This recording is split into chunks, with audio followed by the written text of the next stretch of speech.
Today was the first time I'd actually accepted the fact that all my brothers are gone. There's a photograph that circulates every so often online. It shows an older man, silver-haired, standing alone at a piano, eyes closed, as if listening for something that isn't there anymore. That man is Barry Gibb, the last surviving member of the Bee Gees, and the silence around him says more than any headline ever could. He was once part of a trio whose falsetto harmonies defined an entire decade of music, whose songs filled dance floors on every continent, and whose faces were as recognizable as any rock star alive. Today, at 79, Barry lives a life shaped less by fame and more by absence. He is a father, a grandfather, a husband of over 5 decades, and a man who has spent the back half of his life learning how to carry grief that never fully sets down. This is the story of how Barry Gibb actually lives now, and why so much of it comes wrapped in heartbreak. Long before the world knew his name, Barry Gibb almost didn't survive his own childhood. Born Barry Allen Crompton Gibb on September 1st, 1946, in Douglas on the Isle of Man, he came into a household that was constantly moving, constantly stretched thin, and constantly chasing the next paycheck. His father, Hugh Gibb, worked as a bandleader and drummer, picking up gigs wherever hotels and clubs would have him, while his mother, Barbara, held the family together at home. It was not a glamorous beginning. It was survival first, music second, though the two would soon become impossible to separate. As a toddler, Barry was badly burned in a domestic accident, an injury serious enough that he spent an extended stretch of his early life in and out of hospital care. He has spoken in later interviews about how strange it feels to know something happened to you, to carry the physical evidence of it, without holding any real memory of the pain itself. Whole chunks of those early years simply vanished from his mind, leaving behind only the knowledge that he had come dangerously close to not making it past toddlerhood at all. That kind of early brush with mortality doesn't announce itself in a child's daily life, but people who have studied Barry's story often point to it as the first thread in a lifelong pattern. Loss arriving early and being absorbed quietly without much fuss, because there was rarely time to stop and process it. Not long after, the household changed again. Twin brothers Robin and Maurice were born, and suddenly Barry was no longer an only child, but the eldest of 3 boys who would spend nearly every waking hour together for the rest of their lives. The Gibb family moved constantly during this period, chasing work and stability in equal measure, cycling through modest homes and new schools. It was an unsettled childhood, but it produced something durable. 3 brothers who learned to sing together before they fully understood what singing meant, harmonizing almost as an extension of simply being siblings. By the time the family relocated back to Manchester in the mid-1950s, the Gibb brothers had already begun performing together informally, forming a skiffle group and playing wherever they could get an audience, including local cinemas and youth clubs. Barry took the lead on guitar and vocals, while Robin and Maurice filled in behind him. It wasn't a plan so much as an instinct. Music was simply what the Gibb boys did, the same way other kids kicked the ball around after school. In 1958, the family made the enormous decision to emigrate to Australia, seeking a fresh start and better prospects far from England. For a teenage Barry, it meant starting over yet again, this time on the other side of the world. Money remained tight, and the brothers sang in any venue that would let them, including in front of crowds gathered for motor races, simply for the price of a meal or a bit of pocket change. It was there, performing in front of unlikely audiences, that a local radio broadcaster took notice of Barry's original songwriting, encouraging him to keep producing new material. By his mid-teens, Barry had already quit school entirely, convinced that music was the only path worth pursuing. Within a few years, songs written by Barry were being picked up and recorded by other Australian performers, climbing local charts and building a reputation for him as a songwriter well before the Bee Gees themselves became internationally famous. That early success planted something important in Barry, an understanding that his value wasn't only in performing, but in creating. It's a distinction that would matter enormously later in his life, long after the spotlight began to fade from the group as performers. The Bee Gees, as the world would come to know them, solidified once the family returned to the United Kingdom in 1967.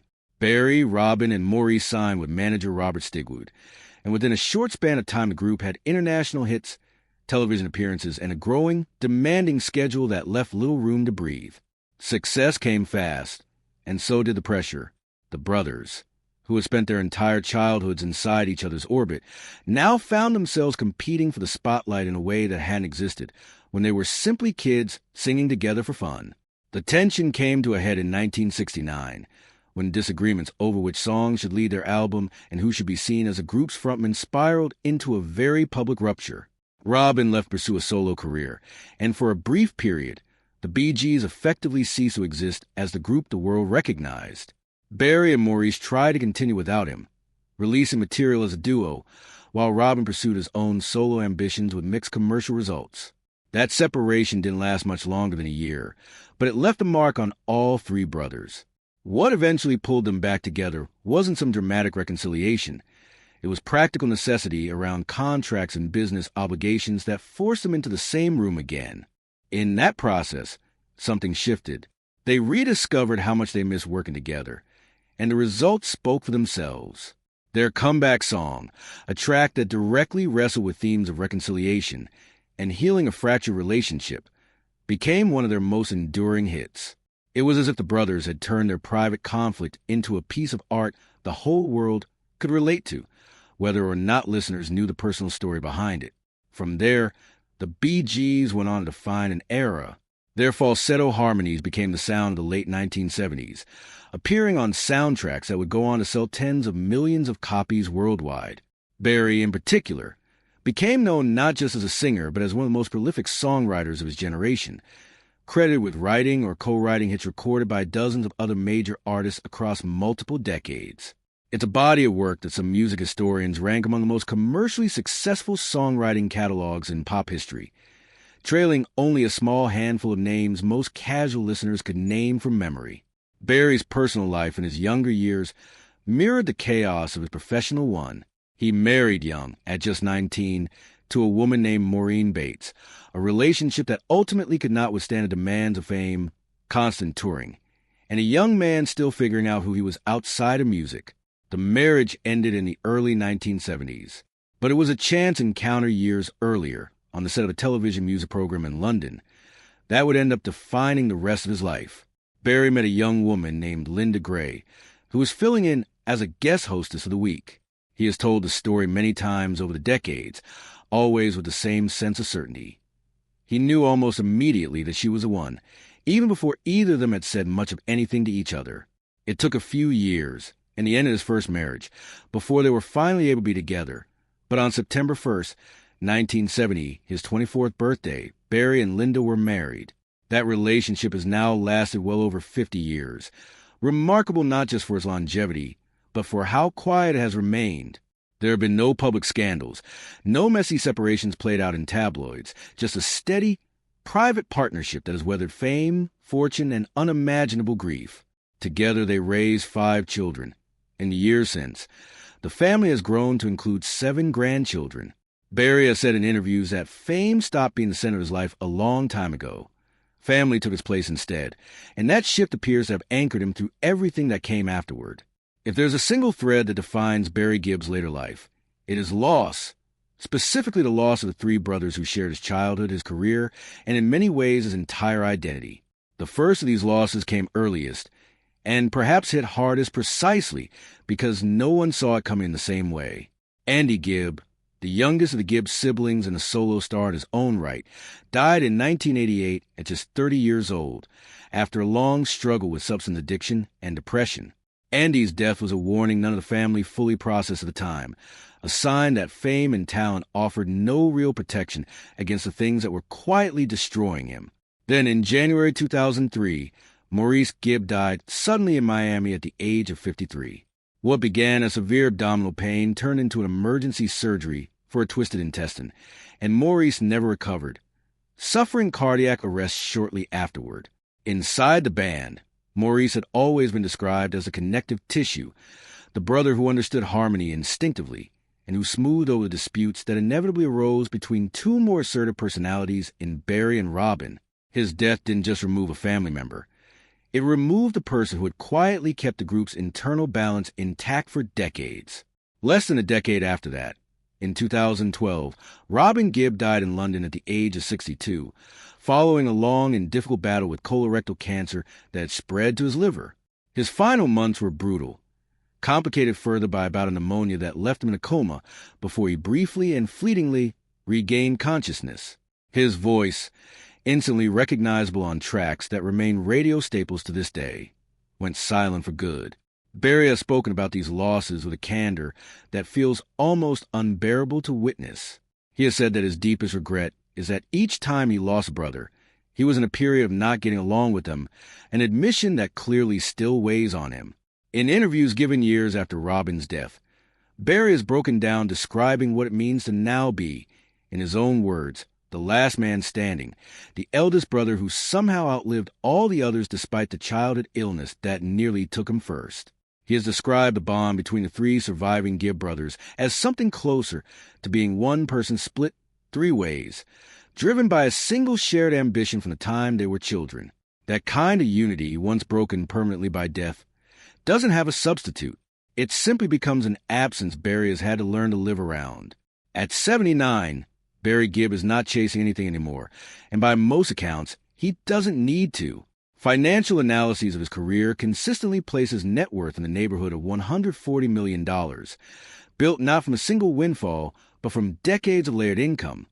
Songwriting royalties that continue to accumulate as Bee Gees tracks get streamed, licensed for film and television, and covered by newer artists. Ongoing publishing income from his work as a songwriter for other performers across multiple genres, and continued interest in the Bee Gees brand itself, which shows no sign of fading even as the group's active members have all passed except for Barry. He and Linda have long made their primary home in the Miami area, a property that offers privacy and distance from the kind of constant public attention that defined his younger decades. He also maintains ties to the United Kingdom, where his career first took off internationally, keeping a foothold in the place that shaped the Bee Gees' early sound. Reports over the years have also referenced Barry's appreciation for classic cars, a low-key hobby that reflects his broader approach to wealth. Comfortable but not showy, and clearly not the point of his life at this stage. Professionally, Barry remains involved but selective. He continues to oversee and protect the Bee Gees' catalog, ensuring the group's music is licensed and represented carefully rather than handed off indiscriminately. He has also been attached in an executive capacity to projects revisiting the Bee Gees' story for new audiences, giving him some measure of control over how his family's history gets told to generations who never saw the group perform live. It's a role that suits where he is now, present, but no longer performing at the pace that once defined his younger years. Perhaps the most striking part of Barry's current life is how ordinary it has become in the ways that matter most to him. He has talked about spending time with his children and grandchildren, several of whom have pursued their own creative paths, whether in music or acting, without the same pressure to replicate their father's fame. His household today, by most accounts, revolves far more around family gatherings and around industry events or award shows. The fame is still there in the background, impossible to fully erase given how deeply the Bee Gees' music is woven into popular culture, but it no longer sits at the center of how Barry spends his days. There is something quietly devastating about being the final surviving members of a group that was never just a band, but three brothers who grew up sharing a single dream. Barry Gibb has had to sit with that reality for well over a decade now, longer than many people ever have to process the loss of even one sibling, let alone three. He has described feeling like the eldest brother who was somehow meant to go first, given how close he came to death as a toddler, yet ended up being the one left behind to remember everyone else. That kind of survivor's position doesn't come with instructions. Barry has never pretended it does. In the rare interviews where he lets his guard down about it, what comes through isn't self-pity, but a kind of exhausted honesty, gratitude for the music, gratitude for his family, and an unshakable ache for the brothers who aren't there to share any of it with him anymore. He has said that no one else could ever fully understand what existed between the three of them, because that understanding only ever lived inside the three of them. Now it lives only inside him. At 79, Barry Gibb's life is defined less by the wealth he's accumulated or the accolades stacked up over a nearly 7-decade career, and more by his ability to simply keep going. He still writes. He still protects the music that made his family's name. He still shows up for his children and grandchildren in the quiet, consistent way that fame never demanded of him but family always did. And every single day, in